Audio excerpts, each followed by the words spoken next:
Christ, notre Dieu est bon, il est redoutable. Alléluia. Merci Seigneur pour ce temps qu'il nous accorde. C'est toujours une joie bien-aimée que nous puissions nous retrouver ensemble pour la lecture biblique. Donc nous sommes ensemble pour la lecture biblique. Nous allons partager la vidéo dans quelques groupes. Et puis ça va permettre peut-être aux personnes qui sont dans ces groupes-là de pouvoir nous rejoindre. Et nous allons passer à la lecture biblique d'aujourd'hui. Notre Dieu est bon, il est redoutable. Amen, amen, amen. Que Dieu soit loué, que Dieu soit glorifié parce qu'il est Dieu. Il est redoutable. Amen, amen, amen. Notre Dieu est bon. Alléluia. Gloire et louange à notre Dieu, gloire et louange à notre roi. Bonsoir, bonsoir ma sœur Willina, que Dieu te bénisse. Merci Seigneur Jésus-Christ, alléluia. Que notre Dieu est redoutable, il est bon, alléluia. Il est bon de louer ses dieux, il est bon de le glorifier. Il est bon, bien-aimé dans le Seigneur, lui qui nous accorde de telles opportunités. Ce n'est pas par nous-mêmes, ce n'est pas par nos efforts, mais c'est par sa grâce. Amen, amen. Alléluia. Merci Seigneur Jésus-Christ pour ton amour qui est au-dessus de tout. Merci Seigneur Jésus-Christ pour ta bonté et pour ta fidélité. Notre Dieu est bon. Amen, amen, amen. Soyez richement bénis, bien-aimés dans le Seigneur. Gloire au Seigneur, gloire à Jésus-Christ de Nazareth. Alléluia. Merci les rois de gloire. Alléluia. Dieu est bon, il est bon, il est bon, il est bon, c'est puissant Dieu, il est bon, notre roi, il est bon, notre Seigneur, il est vraiment bon, il est infiniment bon. Alléluia. Nous allons commencer ce moment de lecture biblique. Que Dieu soit honoré. Merci Seigneur Jésus-Christ pour ton amour qui est au-dessus de tout. Merci car tu es celui qui nous a gardés, protégés. Tu as gardé, protégé chaque membre de notre famille. Nous nous recommandons à toi. Nous recommandons ces moments à toi. Merci pour l'œuvre de Golgotha à la croix où tu nous as pardonné, où tu nous as lavé par ton sang qui a coulé. À la croix où tu nous as donné ta victoire. Jésus-Christ, la victoire sur les principautés, les dominations, la victoire sur le diable et le monde des ténèbres, la victoire sur les échecs et la maladie, la victoire sur les réclamations, les condamnations. Tu nous as donné la victoire, Jésus. Et ce soir, Seigneur Dieu de gloire, pendant ces moments de lecture biblique, nous proclamons ta victoire. Nous confessons, Jésus-Christ, que tu es Dieu. Alléluia, qu'en dehors de toi, il n'y a point d'autre Dieu. Nous proclamons ta victoire. Nous proclamons ta victoire. Alléluia. C'est ta victoire dans nos vies. Éternel Dieu puissant, gloire à toi pour le Saint-Esprit qui est à l'œuvre et qui agit dans nos vies et dans nos familles. Merci Seigneur, parce que nous sommes, éternel Dieu de gloire, dans ta main puissante et agissante, cette main qui tient le monde entier. Éternel, la Bible dit que nulle personne ne nous ravira de ta main. Ô Père, sois loué, sois glorifié, alléluia, dans le nom puissant de Jésus-Christ, notre Sauveur et Seigneur. Amen. Amen, amen. Que Dieu, dans son amour, vous bénisse, bien-aimés dans le Seigneur. Je pense que vous l'avez constaté. Cette année, nous avons vraiment beaucoup privilégié la lecture biblique. Nous avons beaucoup privilégié la lecture biblique. Nous l'avons commencé depuis le 1er janvier, au cas où si vous êtes venus nous rejoindre après. Depuis le 1er janvier, nous sommes dans la lecture biblique jusqu'à aujourd'hui. Aujourd'hui, c'est le 25 octobre. Merci Seigneur Jésus. Et cette année, nous avons vraiment privilégié la lecture biblique. Merci Seigneur, c'est la parole de Dieu. Et par la grâce de Dieu, après, nous allons reprendre en tout cas les exhortations, les prédications, les enseignements des séminaires que nous allons organiser par la grâce de Dieu. Amen, amen. Alors aujourd'hui, nous allons faire la lecture du 25. Aujourd'hui c'est le 25, nous faisons la lecture du 25 octobre. Nous allons lire 2 Rois chapitre 6, Daniel chapitre 10, 1 Timothée chapitre 3, les psaumes 95, les psaumes 96, les proverbes 26 de 9 à 12. Nous commençons par le livre de 2 Rois au chapitre 6. Alors, 2 Rois chapitre 6, nous lisons au nom puissant de Jésus-Christ de Nazareth. Les fils des prophètes dirent à Élisée, « Voici les lieux où nous sommes assis devant toi et trop étroits pour nous. Allons jusqu'au Jourdain. Nous prendrons là chacun une poutre et nous y ferons un lieu d'habitation. » Élisée répondit, « Allez. » Et l'un d'eux dit, « Consens à venir avec tes serviteurs. » Il répondit, « J'irai. » Il partit donc avec eux. Arrivé au Jourdain, ils coupèrent du bois. Et comme l'un d'eux abattait une poutre, les fers tomba dans l'eau. Il s'écria, « Ah, mon Seigneur, il était emprunté. » L'homme de Dieu dit, « Où est-il tombé ?» Et il lui montra la place. Alors Élisée coupa un morceau de bois, les jeta à la même place et fit surnager les fers. Puis il dit, « Enlève-le. » Et il avança la main et les prit. Le roi de Syrie était en guerre avec Israël. Et dans un conseil qu'il tint avec ses serviteurs, il dit, « Mon camp sera dans un tel lieu. » Mais l'homme de Dieu fit dire au roi d'Israël, « Garde-toi de passer dans ces lieux, car les Syriens y descendent. » Et le roi d'Israël envoya des gens pour s'y tenir en observation vers les lieux que lui avait mentionnés et signaler l'homme de Dieu. Cela arriva non pas une fois, ni deux fois. Le roi de Syrie en eut les cœurs agités. Il appela ses serviteurs et leur dit, « Ne voulez-vous pas me déclarer lequel de nous est pour le roi d'Israël ?» L'un de ses serviteurs répondit, « Personne, ô roi mon Seigneur, mais Élisée, le prophète, qui est en Israël, rapporte au roi d'Israël les paroles que tu prononces dans ta chambre à coucher. » Alléluia, gloire au Seigneur. Et le roi dit, « Allez et voyez où il est, et je le ferai prendre. » On vint lui dire, « Voici, il est à Dothan. » Il y envoya des chevaux, des chars et une forte troupe qui arrivèrent de nuit et qui enveloppèrent la ville. Les serviteurs de l'homme de Dieu s'éleva de beau matin et sortit, et voici une troupe entourait la ville avec des chevaux et des chars. Et les serviteurs dirent à l'homme de Dieu, « Ah, mon Seigneur, comment ferons-nous » Il répondit, « Ne crains point, car ceux qui sont avec nous sont en plus grand nombre que ceux qui sont avec eux. » Alléluia. Nous le disons, hein. C'est cette phrase, nous le disons, vous pouvez les surligner, c'est dans 2 Rois, le chapitre 6 et le verset 16. Nous le disons souvent, ceux qui sont avec nous sont en plus grand nombre que ceux qui sont avec eux. Nous voyons aussi dans quelles circonstances Élisée dit cette chose. C'est un combat. C'est un combat spirituel, un combat, là c'était physique, les gens sont venus pour entourer Élisée là où il était avec les gens qui étaient au fait à son service, au service de Dieu, parce qu'ils étaient fils du prophète. Élisée pria et dit, le verset 17, Élisée pria et dit, vous voyez déjà la peur dans ses serviteurs qui voient une grande armée qui vient les entourer, pendant qu'eux n'avaient même pas l'air cette grande armée. Mais c'est qu'Élisée voulait qu'ils comprennent qu'avec eux, il y a la plus grande armée. C'est comme avec toi, avec moi, il y a la plus grande armée.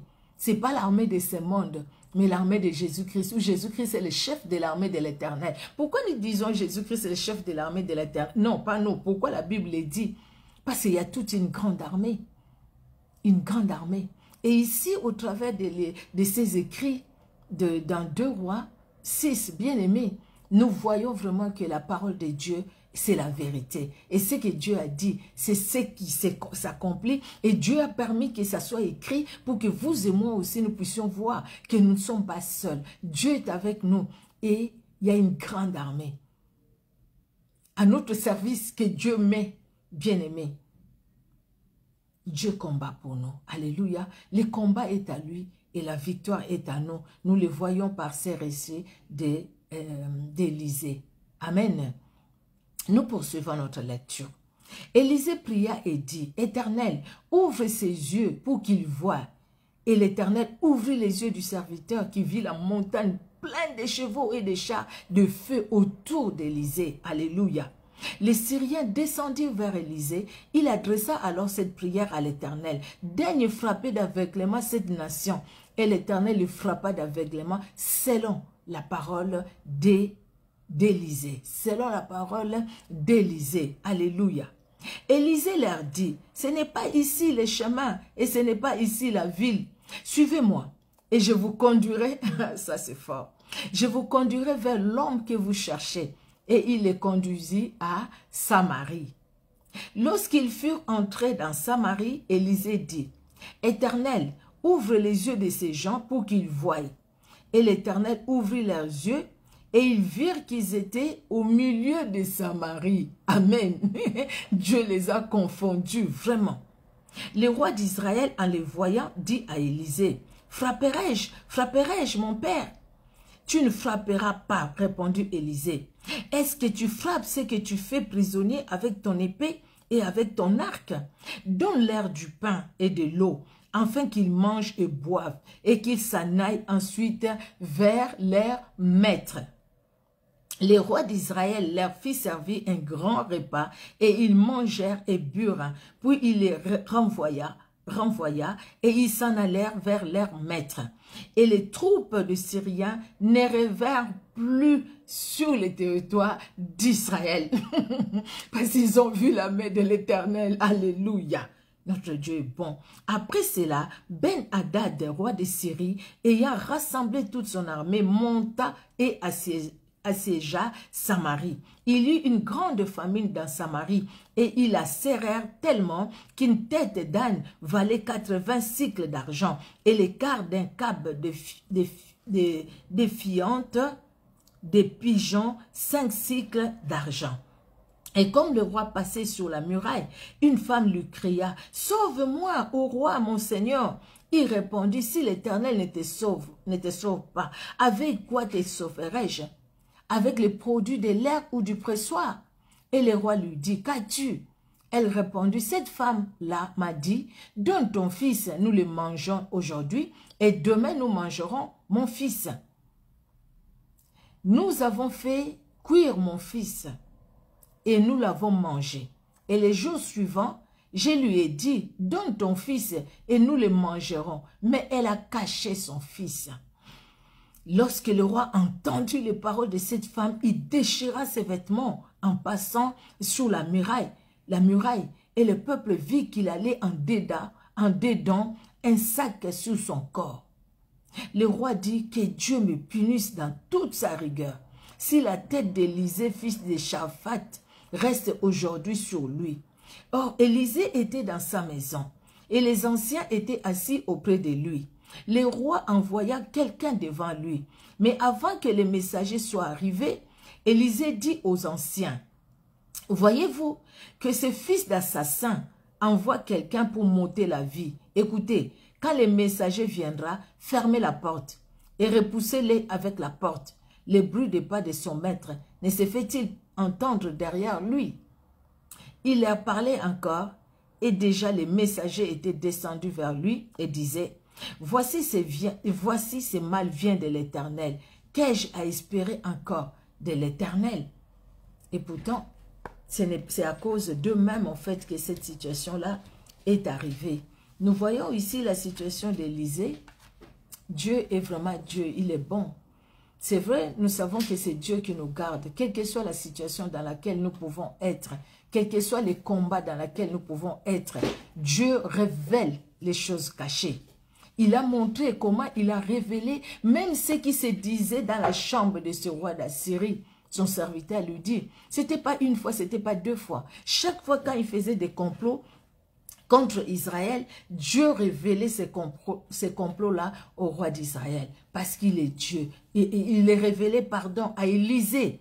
Élisée qui les disait au roi d'Israël pour protéger son peuple, pour protéger ses enfants. Dieu est Dieu. Et quand le roi d'Assyrie va envoyer une grande armée, des chars, des feux, des chars et tout, il va les envoyer pour arrêter Élisée, c'était pour les tuer. Mais ce qu'ils ont vu là-bas, c'était grand. C'était grand pourquoi? Parce qu'ils sont venus avec une armée, mais l'armée qui entourait Élisée, c'était encore plus grand, une plus grande armée, plus que l'armée qui était avec eux. Alléluia. Bien-aimés dans le Seigneur, Dieu nous garde et nous protège.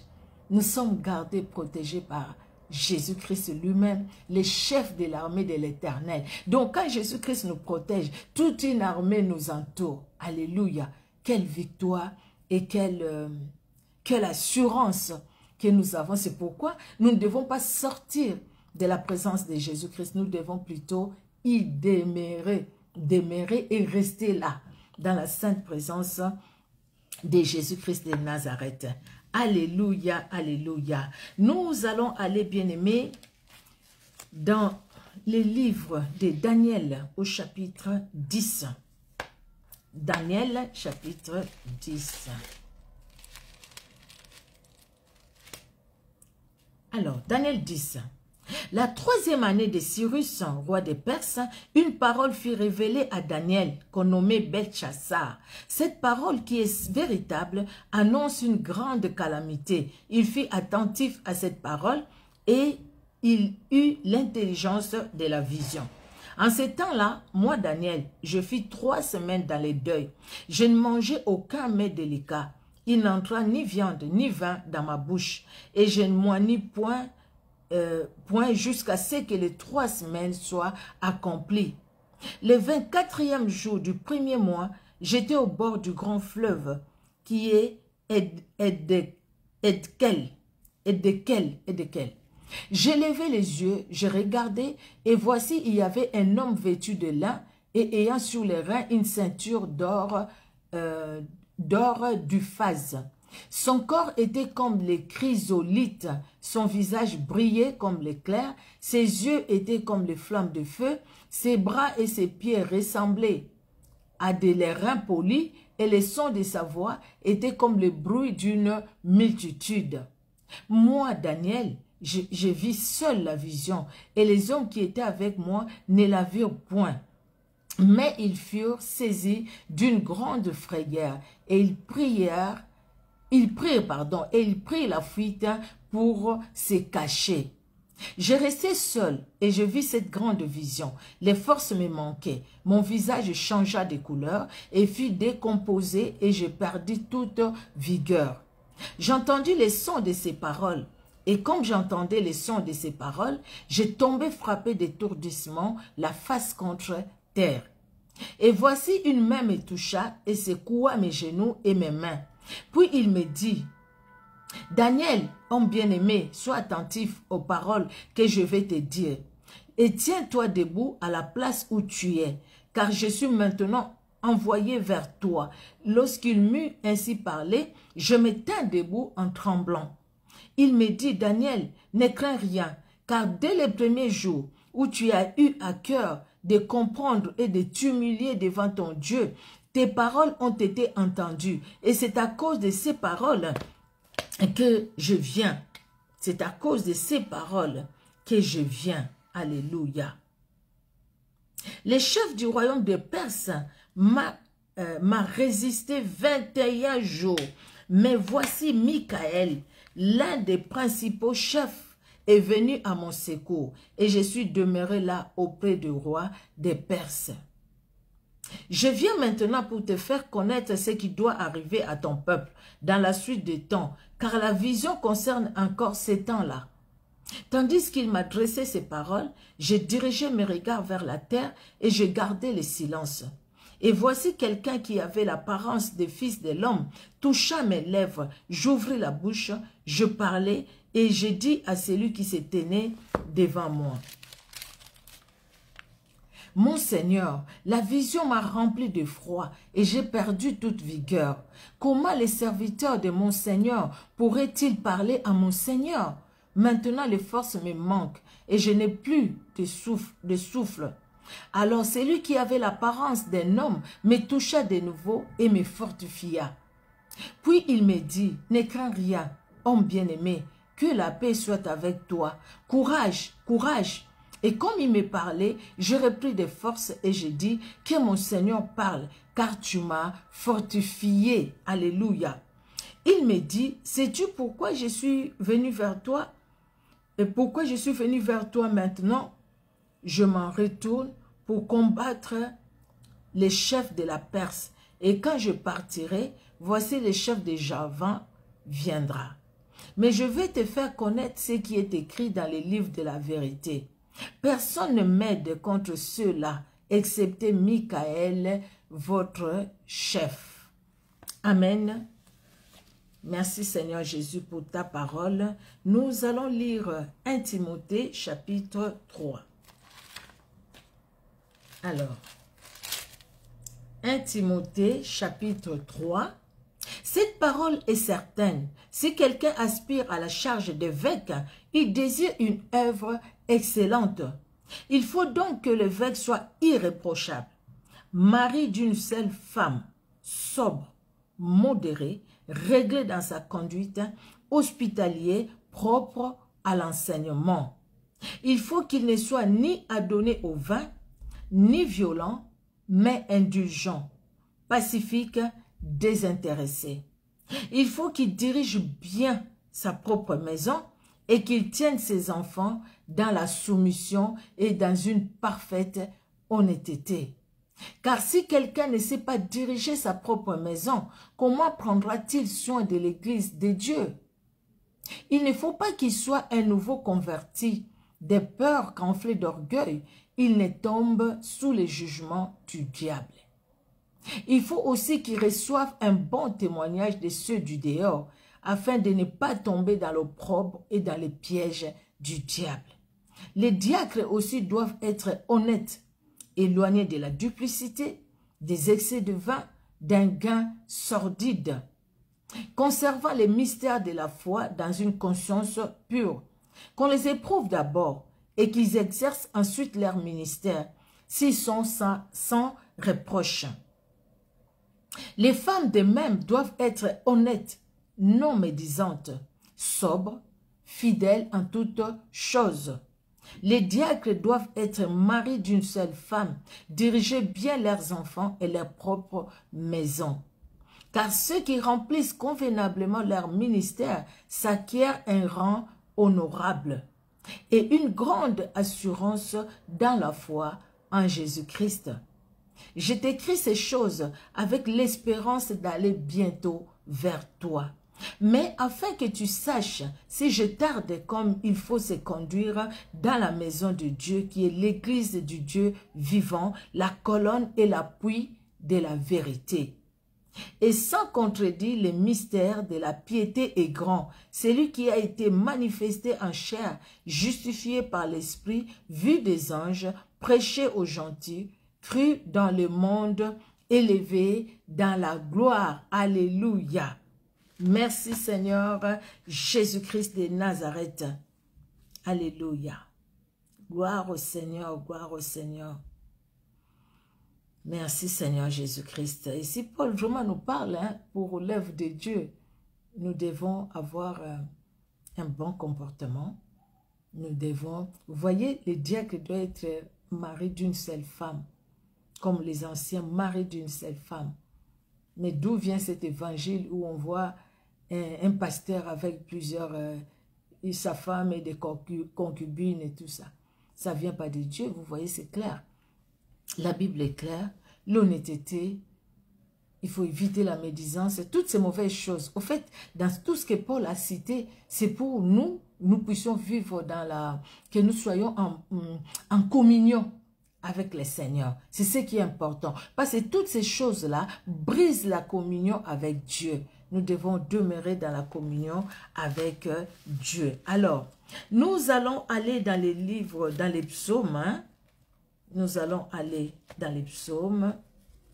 Alors, nous allons lire les psaumes 95 et les psaumes 96. Les psaumes 95, nous lisons au nom de Jésus-Christ. Venez, chantons avec allégresse à l'Éternel, poussons des cris de joie vers les rochers de notre salut. Allons au-devant de lui avec des louanges, faisons retentir des cantiques en son honneur. Alléluia. Car l'Éternel est un grand Dieu, il est un grand roi au-dessus de tous les dieux.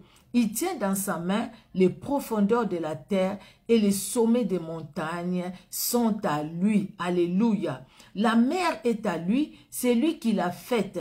La terre aussi, ses mains l'ont formée. Venez, prosternons-nous et humilions-nous. Fléchissons les genoux devant l'Éternel, notre Créateur. Alléluia. Car il est notre Dieu et nous sommes le peuple de son pâturage, les troupeaux que sa main conduit. Oh, si vous pouviez écouter aujourd'hui sa voix. N'endurcissez pas votre cœur comme à Mériba, comme à la journée de Massa dans le désert, où vos pères me tentèrent, m'éprouvèrent puisqu'ils aient vu, quoi qu'ils aient vu mes œuvres. Pendant 40 ans, j'eus cette race en dégoût, et j'ai dit, c'est un peuple dont le cœur est égaré. Ils ne connaissent pas mes voies. Aussi, je jurai dans ma colère, ils n'entreront pas dans mon repos.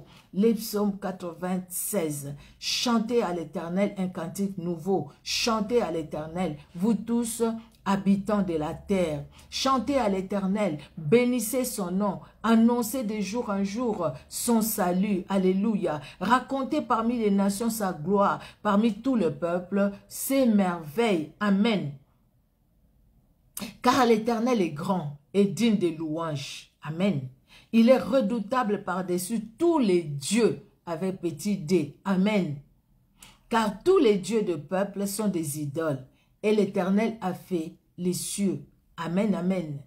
La splendeur et la magnificence sont devant sa face. Alléluia. La gloire et la majesté sont dans son sanctuaire. Alléluia. Famille des peuples, rendez à l'Éternel gloire et honneur. Alléluia. Rendez à l'Éternel gloire pour son nom. Apportez des offrandes et entrez dans ses parvis. Amen. Prosternez-vous devant l'Éternel avec des ornements sacrés. Tremblez devant lui, vous tous, habitants de la terre. Dites parmi les nations, l'Éternel règne. Aussi les mondes fermes, il ne chancelle pas. L'Éternel juge le peuple avec droiture.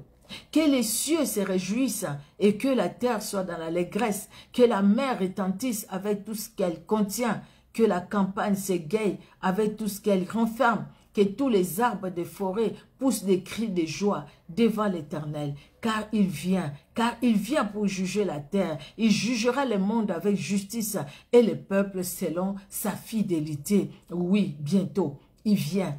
Il vient bientôt, la Bible dit, bientôt, et il jugera le monde, il jugera la terre, cette terre passera. Quand on nous parle de la terre, on voit nous, les personnes qui sommes sur la terre, Dieu ne va pas juger les arbres et je sais pas, les maisons, mais nous les personnes, parce qu'il nous parle nous, et il a mis en nous son esprit, que nous devrions avoir et obéir à sa voix. Alléluia. Dieu règne, l'Éternel règne. Nous voyons ce que nous avions lu avec Élisée, comment Dieu révélait les choses cachées à Élisée. Comment ces gens qui sont venus, qui cherchaient Élisée, c'est le même Élisée qui les conduit à Samarie. Vous voyez, c'est le même Élisée qui les conduit vers le roi d'Israël. Dieu. Notre Dieu, c'est notre vengeur. Notre Dieu, il est celui aussi qui confond nos ennemis. Il est Dieu. Alléluia. La Bible dit, la mer est à lui. C'est lui qui l'a faite. La terre aussi. Ses mains l'ont formée. Tout est à lui. Tout est à Dieu, bien-aimé. Tout est à lui. Il nous donne ce qu'il nous donne. Mais nous aussi, en retour, nous lui devons, comment dire, de l'amour. Nous lui devons de l'amour. Et maintenant, surtout, la communion avec lui, bien-aimé dans le Seigneur. Parce que si nous commettons les péchés, si nous vivons dans les péchés, nous nous séparons de son amour. Nous nous séparons de sa puissance. Nous nous séparons de sa présence. Mais le Seigneur veut que nous puissions demeurer dans sa sainte présence. C'est pour notre bien. Un frère a chanté pour moi, a chanté pour nous, pardon, a chanté pour Dieu. Je vais dire un frère du Congo qui a chanté pour Dieu. Et dans sa chanson, il disait, faire l'œuvre de Dieu, ça ne choisit pas les personnes. Il a parlé des gens dans la Bible. Pierre a servi Dieu, Luc a servi Dieu, c'était un médecin, Pierre c'était un pécheur. Voilà, toutes les personnes, Dieu nous a pris tous, nous appelle chacun dans ce que nous faisons pour le servir. Et puis, il dit quelque part, il dit, quand le Seigneur, quand la Bible nous dit d'aimer les autres, où est le mal? où est le mal? C'est pour notre bien. Quand la Bible nous dit qu'un homme est qu'une seule femme, où est le mal? C'est pour notre bien. Quand la Bible nous dit, parents, enfants, honorez vos parents ou les respecter, obéissez à vos parents, où est le mal? Parents, aimez vos enfants, où est le mal? Donc tout ce que la Bible nous a dit, c'est pour notre bien. Si on regarde bien, ce n'est que pour notre bien. Dieu, il est Dieu, hein? Rien ne lui changera, rien. Nous pouvons vivre dans la sainteté, Dieu restera saint et il restera Dieu. Si aujourd'hui tu choisis de vivre dans le péché, Dieu ne changera pas pour ça. Il restera saint et il restera Dieu. Donc le problème, Dieu n'a rien à perdre. Rien à perdre. Même rien à gagner parce que tout est à lui. C'est à nous, à vous et à moi, d'obéir à la parole de Dieu. La terre est à lui, tout est à lui. Il peut décider aujourd'hui, le jour où il a décidé, Sodome et Gomorrhe a disparu. Le jour où il a décidé, l'eau a englouti les gens sous Noé.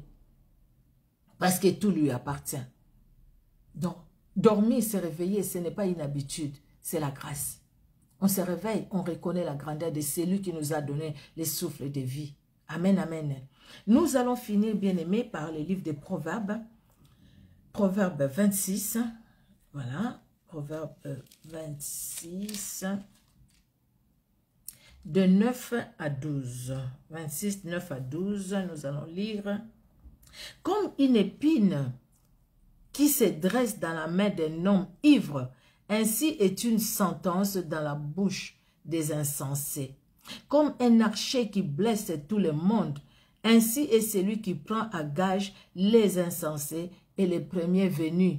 Comme un chat qui retourne à ce qu'il a vomi, ainsi est un insensé qui revient à sa folie.